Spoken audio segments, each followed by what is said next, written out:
WhatsApp hi Omkar. Hi bro.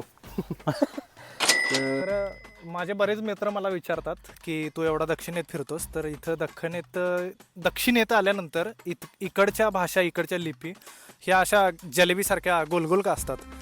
तर त्यांच्यासाठी माझं एक एक्सप्लेनेशन असतं की हे ॲक्च्युली बाय चॉईस नाही आहे, इथं ॲवेलेबिलिटीचा प्रश्न होता.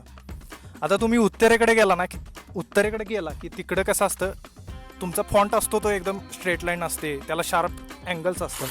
तर त्यासाठी आहे ना, त्या लोकांनी हिमालयन बर्च बार्क नावाचं एक लाकूड आहे, त्याचा वापर जास्त केलेला, कारण ते अवेलेबिलिटी जास्त होते तिथं. तर तुम्ही सदर्न पार्टला आला तर इथं ऑलिव्ह लिव्ज ही पानं आहेत ना, म्हणजे झाडाची पानं मोठी मोठी, तर ते वापरलं जायचं.